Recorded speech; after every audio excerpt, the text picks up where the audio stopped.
All right. Kathy, we're going to go ahead and tag you in as our vice chair. We want to go ahead and give the call order. We're going to do one board introduction, and then we'll get started with the agenda, Kathy. Okay. We will now call the Parks and Recreation Board meeting for 22 August to order. We have an introduction, Brian. Yes, ma'am, we do. Before I share the screen, I do want to introduce, we have two new board members that were appointed, one in District 6 and one in District 9. District 6, we have Mr. Bert Pickell, my apologies. I'll give Bert a couple seconds to introduce himself. Am I on now? Yes, sir. Oh, okay. Well, real quick. Obviously, I'm not in Korea, which is what this temple is, but I'm from District 6, and I know I guess I'm replacing Melinda Smith. I've been involved with the Mayor's Fitness Council, a lot of parks folks, and I put these pictures up in our meetings so I can challenge people in the chat box if they know what it is. And Homer and Nick, you guys would be surprised. A lot of people don't know the 10 States. And so it's one of those really small hidden secrets. So anyway, I'm sorry it takes so long. I'm here to help and do whatever I can. Thanks so much, Bert. We appreciate you. Welcome. Welcome. We also have a new appointee in District 9, Colleen Wagersbach. So she may should hopefully be with us at our next meeting as well. So that should fill all of our vacancies, which is exciting. So we have a full board. So Kathy, I'm going to go ahead and share screen to our PowerPoint, and we can work through the agenda. Okay. Says she first met Ted Bundy 5 years ago when they worked in the same office in Seattle, Washington. Since that time, she has followed him, helping him prepare his legal cases from Utah, where he was All right. Colorado, suspected of murder. Finally, now to Florida. Go ahead, Kathy. Okay. We will have an approval of the meeting minutes from the July meeting, July 25th. Are there any corrections or any? Can you hear me? Yes, ma'am. Okay. Yes, Any ma'am. corrections to the meeting minutes? We have a few formatting errors from our assistant director lovingly pointed out for me, so I appreciate that. Just minor, couple of minor typos which will be corrected, okay. So those will be as amended. So I will take a motion to approve the minutes. So move. Okay. And a second? Second. Second. All in favor, say aye. Aye. Aye. Aye. Okay. Perfect. The meeting minutes have been approved. Thank you. And Kathy, my apologies for missing this. I should have done a verbal roll call beforehand. So I'm going to go ahead and take care of that real quick right now. Okay. District 1, Eric Standen. You can announce. I'm here.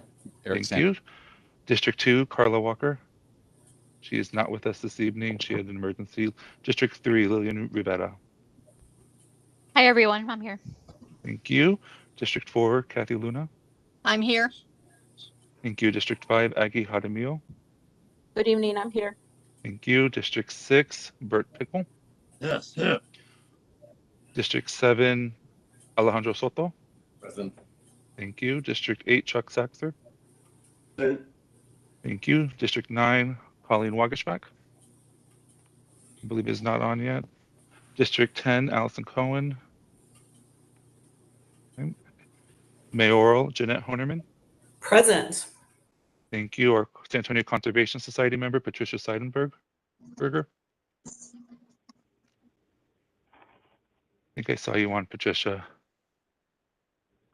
Perfect. And San Antonio Parks Foundation, Mary Jane Verrett. Perfect. All right. Thank you so much. All righty, Ms. Public comment. We do not have any members of public comment. We have had no voicemails received, no emails or requests for comment this evening. We do know this is also a special called meeting. We held a virtual meeting tonight as a special call on behalf of the board chair to work through our budget. We also know that we have a citywide budget town hall, which starts via Zoom at 6:30. So we'll work through our board meeting thoroughly but concisely so that we can make sure that we have everyone an opportunity who would like to attend the town hall. And with that, we'll go ahead and begin to our first item. Kathy? Okay, our first item is a briefing regarding the FY 2023 proposed budget. Yes, good afternoon, Parks Board. Homer Garcia, Parks Director, and going to provide an overview of the city budget. So for anybody who's participated in any of the budget town halls or meetings in person, you may see some information that the city manager's already shared, and then I'll provide that high-level overview, and then we'll get into some park-specific items. I think you're going to have to take Bo over there by 10. And so this first portion of the slide, again, information that some of you may have seen with the city manager's presentation is really reflected on the city council and community priorities. Also, a big part of the presentation focuses on giving money back to the residents. Some of you may have heard about proposed property tax relief, but also proposed credit on everyone who's a CPS customer for those additional revenues that the city's received through this really hot summer. Another key staple of the proposed budget is investing in the retention and recruitment of employees. One of the things that the city manager really has pointed out is we are competing not only with other public sector jobs, but also with the private sector. And when you look at the largest city budget ever, largest bond proposition ever, we need to make sure that, we're fit for purpose. And so, really investing in employees is a big part of that. The proposed budget also makes some significant investments in infrastructure and major city facilities. We'll detail that and what that means for parks later, and continued investment in the community. So when you look at the 2023 community service priorities, Parks and Recreation comes in 5th. So property tax relief, again, that's been very top of mind for a lot of people. And then when we think about city priorities, public safety, police, fire, that's always a top priority. Of course, streets continue to be a major component, and back to the basic infrastructure that the city prioritizes. And then Parks and Recreation, we come in 5th. And so that's been consistent as we've gone through some of the city council budget meetings. There's been a couple of moments where I think Parks has actually been a little higher than number 5, but overall we're coming in at number 5 with more than 11,000 participants in the survey. This pie chart kind of reflects the overall $3.4 billion budget and its breakout. Biggest part of it is the general fund at 44%, a little over $1.5 billion. That is most of the city's basic services. We talked a moment ago about the priorities, first responders, but again, general fund departments like Public Works, Parks, and then the library. Then there are the restricted funds. That includes the airport, development services, hotel occupancy tax, also referred to as HOT, solid waste and grants coming at $1.25 billion, and then the capital program at a little over $641 million, reflective of the 22 bond projects and airport projects.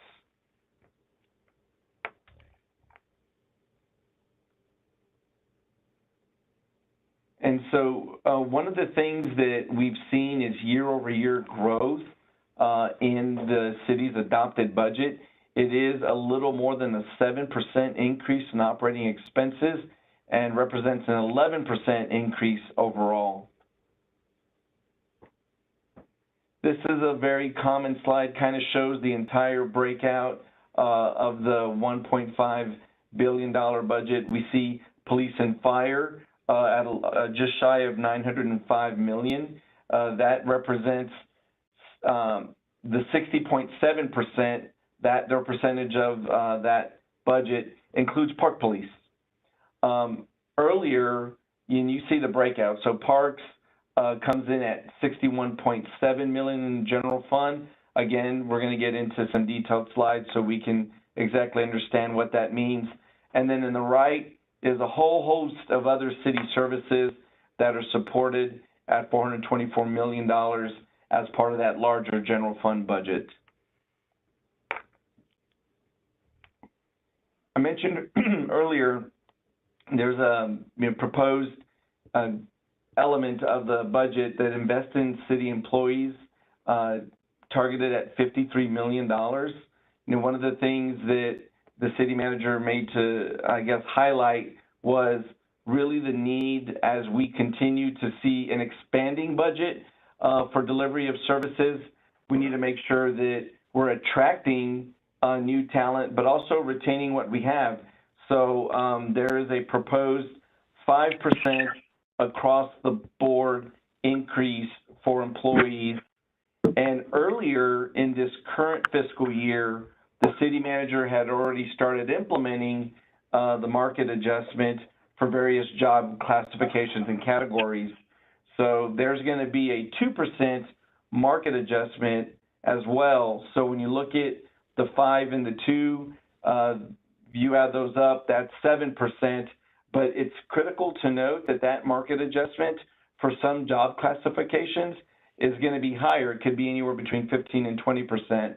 But again, that's going to vary by department, making sure that where we've had difficulty attracting employees, we're hopefully fixing that, but then also making sure that we're staying competitive, because we have seen some individuals leave the organization that take that institutional knowledge with them. Really big thing here for this next item, for Parks and Recreation in particular, because we all know the challenges we had with filling lifeguard positions, but the entry wage for the city will increase to $17.50, and that's across all departments, all positions. Now, in doing so, there's going to be some other adjustments kind of upward. So, for example, if we think about a pool supervisor, right, we don't want to have our lifeguards making more than pool supervisors. So while this is bringing the minimum entry wage to $17.50 an hour, we know that there's going to be other adjustments that are going to need to be made as well.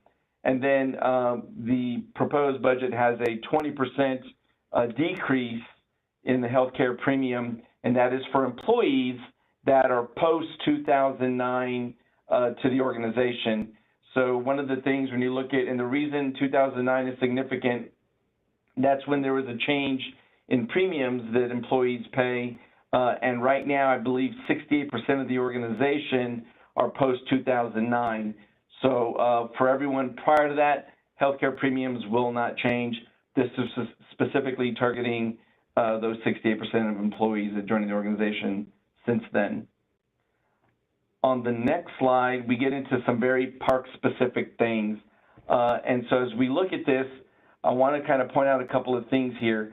We know that our general fund is increasing.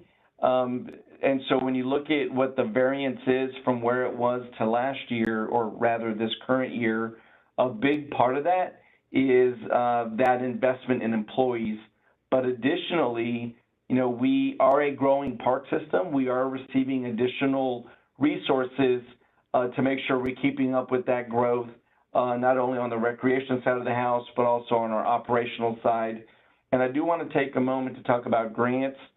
We see a reduction in grants proposed in fiscal year 23. That is our summer food grant. So we typically and historically have always been a recipient of that. However, this year, the vendor was not able to continue to provide that food opportunity in our summer youth program. So we seamlessly transitioned over to the food bank, who is also a grant recipient. So there's been no impact to service delivery, and the food bank will continue to be our meal provider as we look ahead to next fiscal year.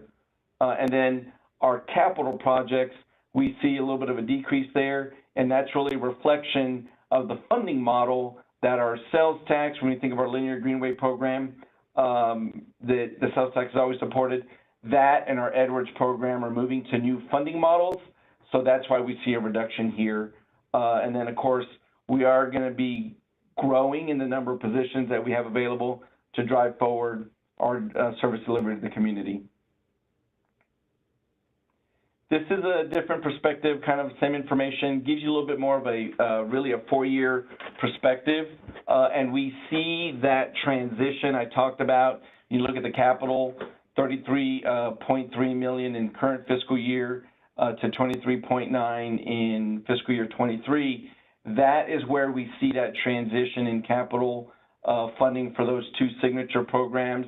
We talked about the grants already, so that's really just a blip on the radar here. But also we talk about a growing park system receiving additional revenues. So we see that incremental growth as we've completed more bond projects in 17, and then of course sales tax.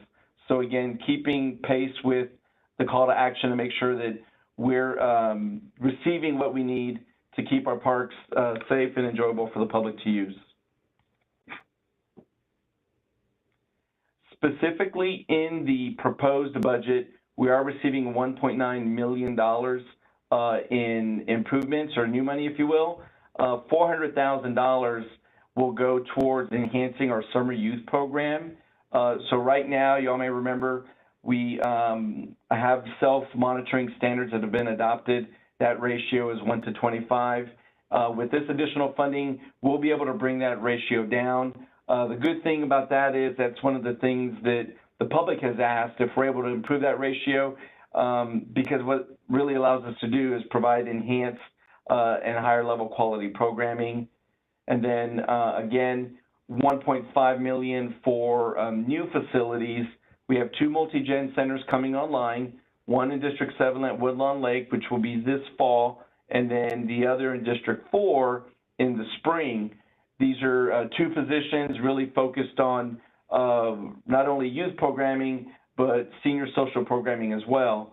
And then we're receiving 8 positions to account for more than 200 acres coming online and additional trail miles in the hike and bike trail system. The park renovations and improvements, this is an influx of money that we're receiving. So we have $9.4 million in investments targeting facilities with the greatest need. And I'm going to kind of go through that and break it down. But we have $5 million for 17 projects across 15 parks. This includes HVAC replacements, playground renovations, as well as bathroom. There is $2.7 million in funding for infrastructure improvement at the Japanese Tea Garden. There's also, anyone's ever been in Mexican Manhattan, the former Mexican Manhattan, the staircase there that gets you to the Riverwalk, that's what funding will go towards, as well as some ADA sidewalk issues along the Riverwalk. And then, of course, in the park's annual operating budget, we do reserve a small amount for deferred maintenance projects. In this instance, we'll be targeting 6 projects in need of funding across 6 park locations. This thumbnail here on the right kind of just gives you an idea, lay of the land. And on the next slide, I believe we have a sample of some things that we'll be looking at. So pictured here on the right is Veterans Memorial Plaza. For anyone who didn't know, this was donated by the Vietnam Veterans Memorial of San Antonio, which is a local nonprofit, and was dedicated to the city on November 9th, 1986. This is right across from the Tobin, and that is the space that we're looking forward to making some needed improvements there. Pictured in the middle, top row, is Fairchild Tennis Center. That will receive some lighting at the courts as well as HVAC at the facility. That's good news because pickleball has become very popular, particularly at that park. Southside Lions Playground, you know, we've talked about continuing to invest in our play structures, and so we'll be doing playground renovations there.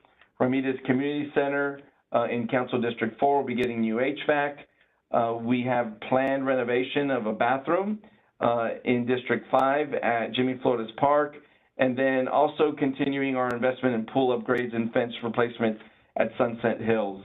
So this is just a sampling, clearly not all inclusive, but it gives you an idea of the diverse portfolio that we have and things that we'll be targeting to improve over the next couple years.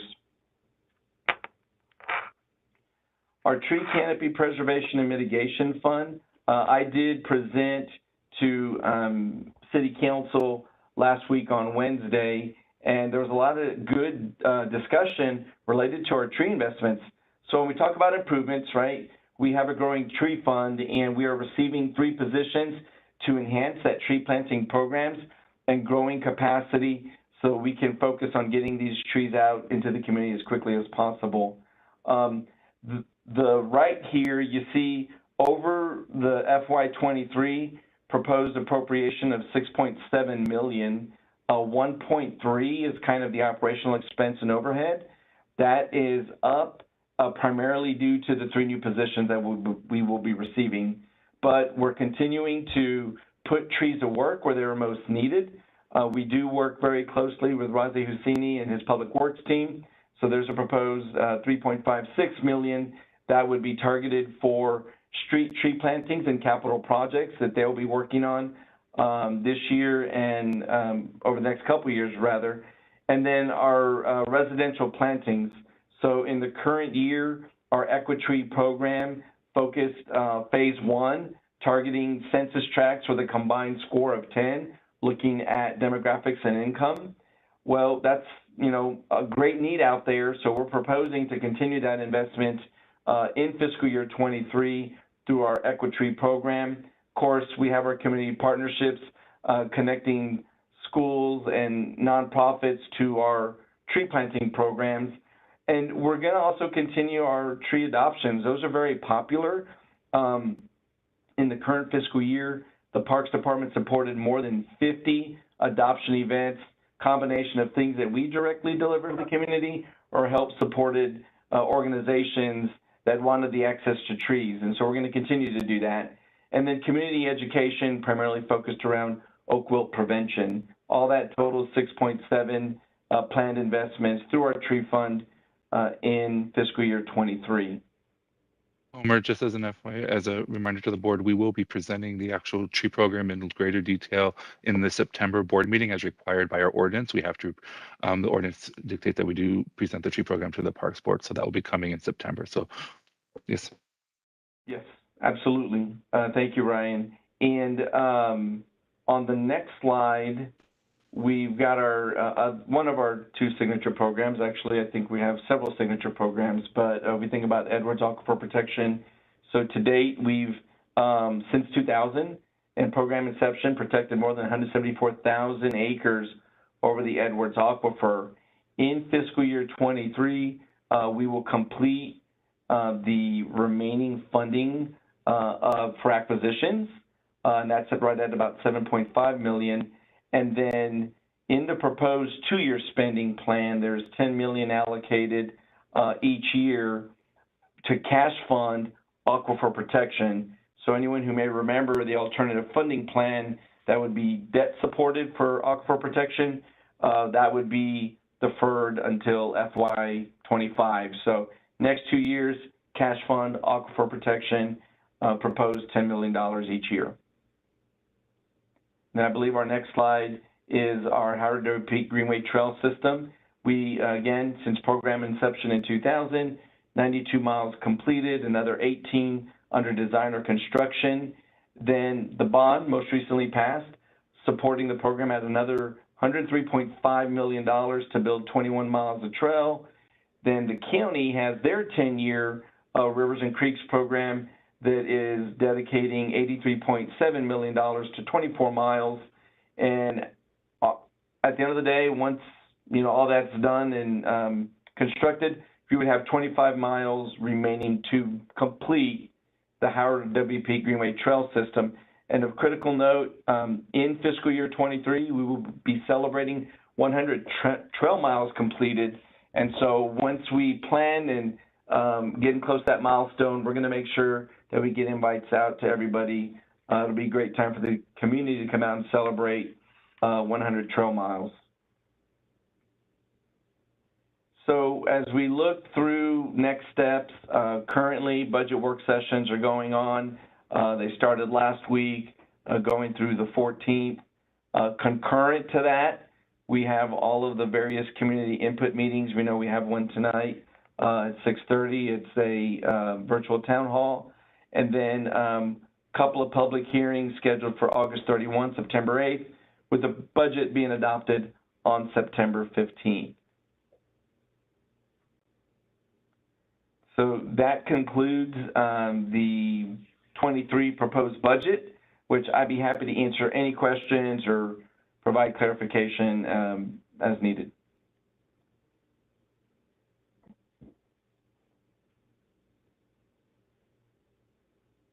No questions? I just have a question about the Greenway Hear me, Trail. Homer? So, Yes, sir. I know in the past, once we lost the regular funding, there was some issues with funding it completely. How are we doing? We're doing good, and really it's thanks to the voters, because they're picking up 21 miles. Now, we do have the charge of running that delivery a little bit different than prior years. So sales tax was pay as you go, and in this sense, you know, we're restructuring things so that on the project delivery side, we can get through those 21 miles, looking ahead to the next bond. So, you know, I would say once we get through our piece in the bond, the next 10-year plan by the county, 25 miles left, which then sets things up for the 2027 bond for the public to consider supporting in completing the build out of the trail system.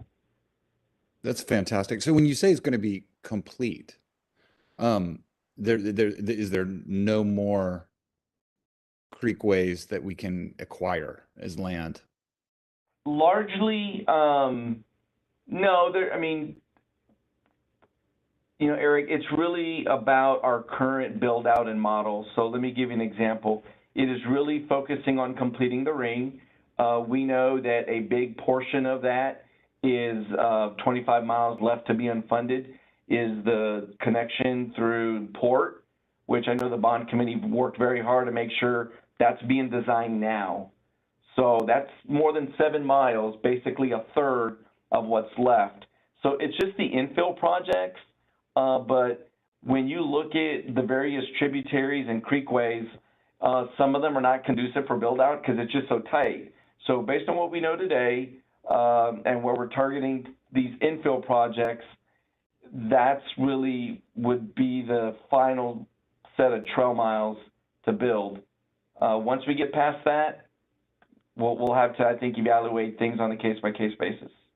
It's fantastic. I mean, I want to congratulate you guys. I mean, I'm looking at the map right now and seeing that, like, south of Southside Lions Park, there's a huge chunk, a stretch that's going to be under construction, and it's just fantastic. You know, I'd just like to mention that we keep in our minds the future of looking at this as potential transportation, you know, so that we would, you know, look at a future budget where we're exploring multimodal, you know, getting people to be able to move through the trails, not just recreation. Yeah, and I think we're there already. In the current bond, we are looking at lighting certain portions that make sense in those commerce and potential corridors. Separately, looking at where appropriate, expanding the width of the trail even from what we've done today.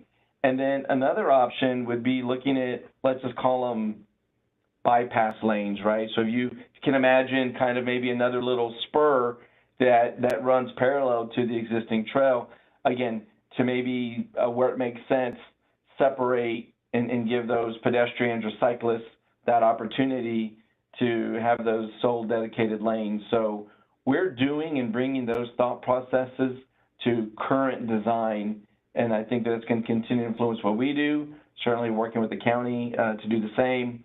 And as we, again, look ahead and see the successes of that, see what we need to tinker looking beyond the current bond. That's fantastic. Thank you, Homer. Yes, sir. I think Chuck had a question. Yeah, yes, Homer. I just would like to follow on with Eric's. You know, a lot of the people on the north side really feel like there's more opportunities for connections. You know, that's where the first trails were put in as a test and so forth. But there are a lot of different communities on the north side that have been built out since the concept was developed. And of course, we have been quite quiet in wanting to see that the rest of it as planned was initially worked out. But I think that there will be a lot of squeaking. And also, I'm hearing the same thing from the west side of town, where there are new neighborhoods in various areas that want to connect to the trail system. Now, you know, we've had to go beyond, and as we will be doing on these bonds, a bond just beyond just creek beds. We're going down, you know, CPS easements and other things of that nature, but it still is part of the concept of tying the whole trail system into the city of San Antonio. Yeah, that's a great point. You know, we've got some connection right now that will, and I'm thinking of the connection from LBJ over to the Perrin Homestead in District 10. But I know in the bond, Vital Creek, for example, that was something that is going to be part of that build out. So, you know, I think to Eric's point, we have typically followed our tributaries and creekways, but there are other opportunities as well, such as these utility easements that have allowed that connectivity to come in later. So I think for us, we're focusing on that ring, the build out, those primary arteries. But again, once we get beyond that, I think that there's still other opportunities to provide those connection points. And we're not at the point yet of what that 27 bond looks like, but there also presents opportunity to continue that train of thought, utilizing all avenues for that connection to green space. Thank you. Any other questions? So before we move on, we want to be cognizant of time. We can thoroughly get through our next section as well. Well, if anyone thinks of anything or would like to have a side conversation, and by side I mean just more in-depth one-on-one, let me know. I'll make myself available and be happy to do that. I know at our last Parks Board meeting, one of the things that we wanted to highlight is just projects and things that we've done in our various park spaces. So Melinda's going to share some of that. And I think I kind of look at it through this lens. When I was, we've got our big way that we do things, right? Bond, sales tax, but there's a lot of, scheduled maintenance projects like you saw there, but there's a lot of filler and things that kind of goes on behind the scenes that you don't always get to see. And so that's some of the high level stuff that Melinda is going to highlight. But I'll go ahead and mute myself, and Melinda, I'll turn it over to you, ma'am. Thanks, Homer. Good evening, everyone. So as Homer was mentioning, with the large park system, there's work and projects that go on every single day by our team. So before I get started, I wanted to take a minute to quickly introduce Mr. Charles Guerra. This is a new position that we have within our Parks Department, but Mr. Guerra is not new to our department, but he is new to the role of Facilities Manager. So much of the work and the projects that you'll see that we've highlighted is really led by Mr. Guerra and his team. So he's definitely a busy man. Wanted to acknowledge him publicly for his leadership in ensuring that we are supporting the community in delivering these projects. So I guess, Charles, if you can maybe wave to the group, and that way we can be acknowledged. So see, where is he? There he is. Yeah. Thanks, Charlie. So I'll go ahead and, in addition to the bond, and like Homer mentioned, and we do have funding that helps us accomplish work on a daily basis. So that includes our overall general maintenance budget, and we have partnerships like with the Parks Foundation, with the Spurs Give organization that help to facilitate completion of these projects as well. So we'll continue at the next Parks Board meeting. This evening, we're going to highlight districts 1 through 5. The next time will be districts 6 through 10, and then we'll also have additional project updates related to the 2017 bond and the 22 bond. So we're going to begin with Council District 1. Again, the first 5 projects really provide an opportunity to share what we've done this fiscal year. So this is really projects that we've completed. So it does give you just a snapshot of the types of projects that our team works, either those that we do ourselves or those that we partner with contractors to complete. So everything from facility, facade, painting, to roof systems, to HVAC replacement. So you'll get a little bit of a snapshot of those projects in District 1. Some of them are much larger in scope to those that we can accomplish, like replacing gates and fencing projects. So then the lower portion of those projects, from Brackenridge Park to Veterans Memorial Plaza, are some of the ones that we are going to be on schedule to complete this next fiscal year. And some of those were highlighted that Homer touched on as part of our FY23 budget for scheduled maintenance projects. So we really try to strike a balance. We have identified facility needs that run up to about $15 million and continue as we just have to address our buildings and our outdoor spaces as well. So this kind of gives everybody an opportunity to highlight some of the things we're going to focus on this next fiscal year in District 1. Then I think we're going to have some photos that show the outside of Commander's House, our senior center. So that work is already underway. We have the center 2 pictures that look at Rusty Lions there at Almost Basin Park. We redid the parking lot, and then some lighting work on replacing those wooden poles, to doing some of the bleachers and field improvements. So like we mentioned, that's a gate replacement that we were able to do at Sunken Garden Theater. There in District 2, again, partnership that we have with Spurs Give and the Parks Foundation, we were able to complete a renovation of our basketball court there, in addition to some of the center improvements. So what we want to do is, when we have focused investment at a park, we want to take a holistic and comprehensive look to really look at the space there and what really needs to be done. That way it's a completed project. We have our pickleball. I like to highlight there. We know that's a super popular sport right now, and so our teams have worked closely to accommodate pickleball improvements there, so then that way our stakeholder groups and those that are really enjoying that sport are able to have a great space to play. So that's some of the things that we've finished, and then those that will continue at Fairchild, again with that continuity of improvements. We'll look at doing some lighting and an HVAC repair there at the facility. Looking at structural issues there at Lincoln Park, and then of course continuing with some of the work at Brackenridge Park for some of the Kaler Pavilion and some river wall repairs. So the first photo is a great picture of the Spurs design that is at Copernicus there at the basketball court. I think it came out really nicely. We have some great vendors that we work with to do that artwork. And to do the basketball goals, again, we'll look at bleachers when we can, new trash receptacles, everything to make that project look really top-notch. The center pictures there are Fairchild. We kind of have a before and after, so that takes us through the process of resurfacing courts. They were really in serious need, so kind of takes us through the 3-step process. And I understand that that section is now ready for pickleball, and folks are already out there enjoying it. And I know the Express News ran an article here really recently about how popular that sport is in our community now and continues to grow in its popularity. Then some new bleachers there at Lincoln Community Center, Lincoln Gym, and then the lower pictures there at Miraflores and some of the ongoing site work that we have there to restore some of the approaches and the sidewalk features.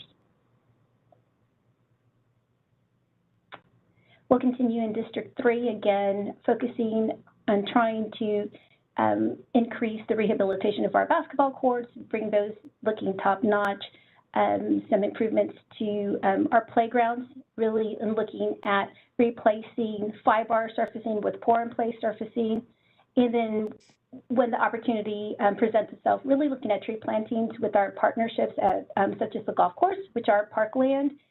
So that's some of the things we've completed this fiscal year, and then moving towards next year, where we have our community centers really wanting to ensure that key facilities such as mechanical systems, HVAC systems are addressed, because that's critical with our hot summer months, that we want to make sure that we're prepared to have those systems in place with the HVAC. That way we can continue to operate, and that doesn't require any downtime. And then we have a couple of playground surfacing projects there. So those are some pictures of a school partnership at Bel Air. We have the playground surfacing that we did at Kingsborough, and then some of the tree planting that occurred over at Mission Del Lago Golf Course. District 4 gives you another snapshot of, again, additional playgrounds, additional work at parking lots. We have Camargo there. We have Jane Yates. That's a photo of the center being addressed as far as painting and replacing the HVAC, and that will be this next fiscal year.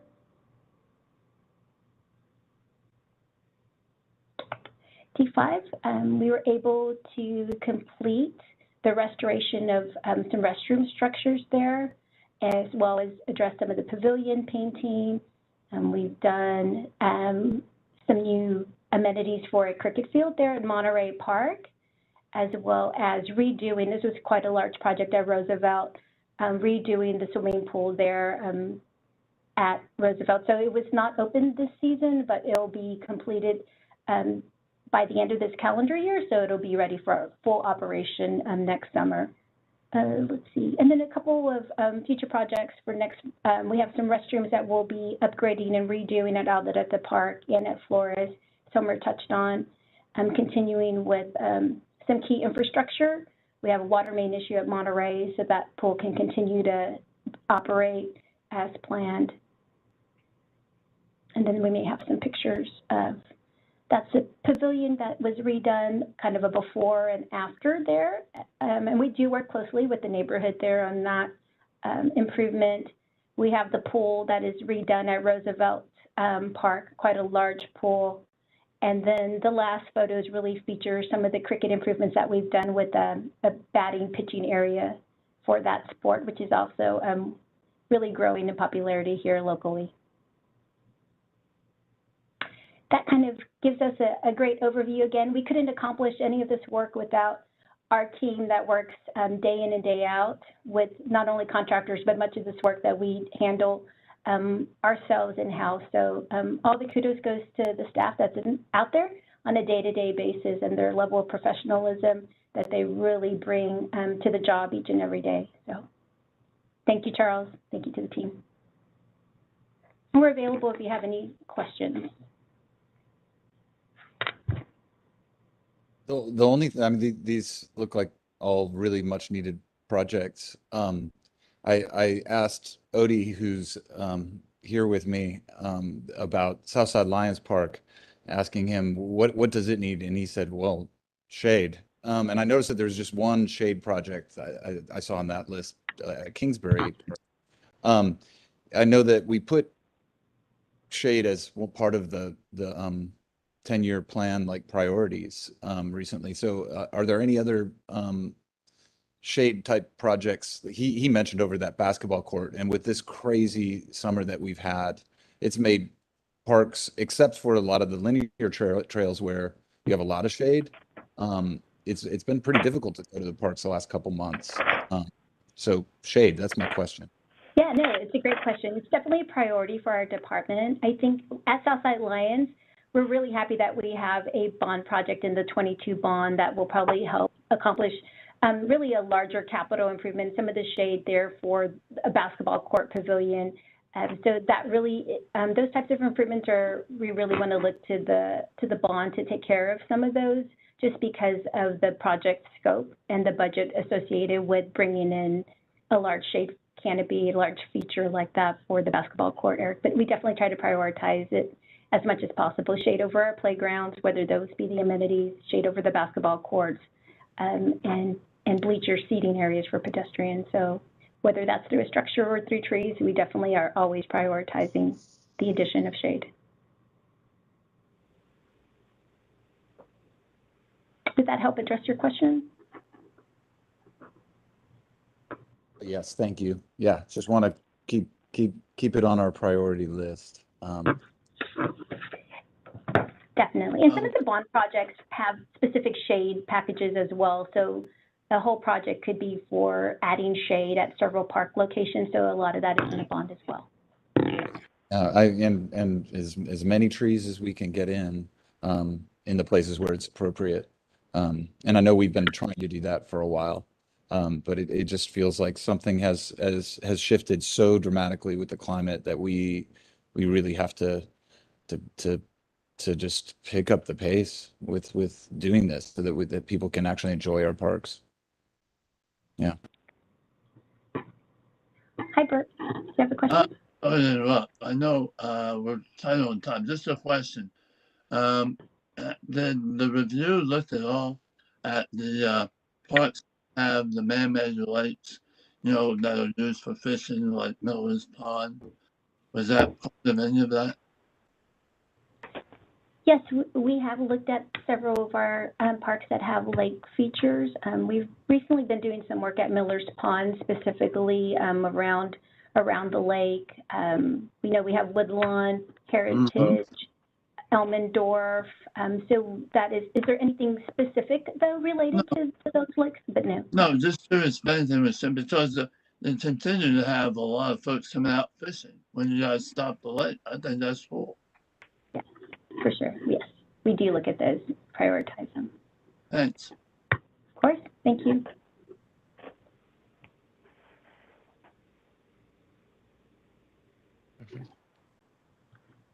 Any other questions on projects? Or again, if you think of anything, let us know. We'd be happy to get you the information or visit with you. In the director's report, a couple of items, and we've got, I believe, an Aqua Zumba, Ryan, if my memory serves me correct. I don't want to undersell it, Nikki, so feel free to jump in. And I've never done it, but I think this is one of our most popular events, Aqua Zumba Glow, September 28th. So please share with everyone that may be interested. Anything there, Nikki, that you'd like to highlight in particular? No, this class averages more than 100 easy every time. It is wildly popular. I would say anytime we attempt to make any edit to Aqua Zumba, we get calls. People love it. They love their instructors. They love the style of their instructors. We have it at the natatorium and we have it at the outdoor pool. This is our way of kind of closing out outdoor pool season by doing it in the evening with, some of the neon sticks and stuff and just making it a little bit extra fun. So it will fill up. So if you want to go, I would suggest you get there pretty early. Yes, and then I know we were talking about, busy meeting season, right? And hard to find an empty date on the calendar, but we do have the Brackenridge Park public meeting number 7, I believe, and this is to highlight and bring everything together that is reflective of the prior 6 meetings. That is going to be next week on August 31st at the Whitty from 6 to 7 p.m. There is collateral already available. I'll ask Ryan to make sure to send that out to everyone. And then again, just quick note here, this still requires us to go through the regulatory permitting process. So before we would bring this to HDRC in the fall, we still need to get through THC. So it's been a very robust process without a doubt. I believe that the feedback and dialogue has moved the project in a positive direction. And so, we're anxious we still have work to do between now and next week, but updating the recommendation reflective of that input. So that'll be next week on August 31st. But that's it for the director's report. Before we roll to Ryan, if there's any questions, we're available.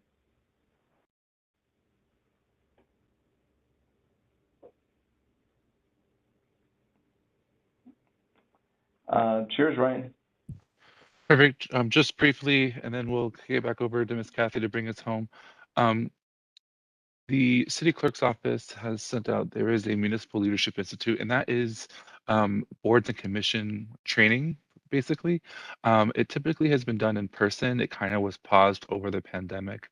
It has restarted, but has moved to an online environment, which is great.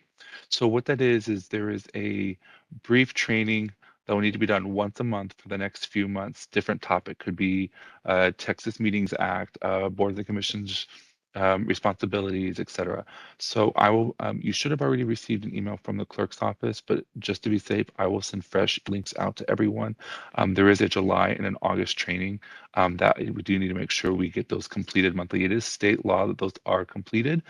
So if we can work to get those done, they're very short. I think one's 7 minutes, the other one's 13 minutes or so. So they're fairly short, but I do need everyone to work through those. So I'll make sure to get those links out along with the flyer and a copy of tonight's presentation as well to everyone. So just wanted to make sure that there was a consistent message across the board. And then our next board meeting will be back to our regular scheduled meeting in September, September 26th, and that will be back in person at City Tower. So I just wanted to keep that on your radar. Kathy, before you bring us home, I believe Colleen has joined us, so I'm going to take us off. Colleen Wagersbach is our new District 9 appointee. Colleen, I don't know if you want to say hello real quick to the board. Certainly, I look forward to working with each of you and helping San Antonio develop their park system. Thanks for having me. Great. Good to have you. Welcome. Thank you. All righty, Miss Kathy. Okay. I will take a motion to adjourn. Moved. Okay, a second? I second. Okay. All those in favor? Aye. Aye. We are adjourned. Great. Thank you all. The Everybody, have a great week. There is a budget Yeah. town hall held via Zoom that starts at 6:30. That link is on our Facebook, is on the city's Facebook page as well as saspeakup.com. If you would like to attend that virtually, they'll kind of run through the same presentation now, but also take questions. So want to make sure everyone had that information. But thanks so much, everyone. Stay safe. Stay safe. That's Bring it back on the lake. Night.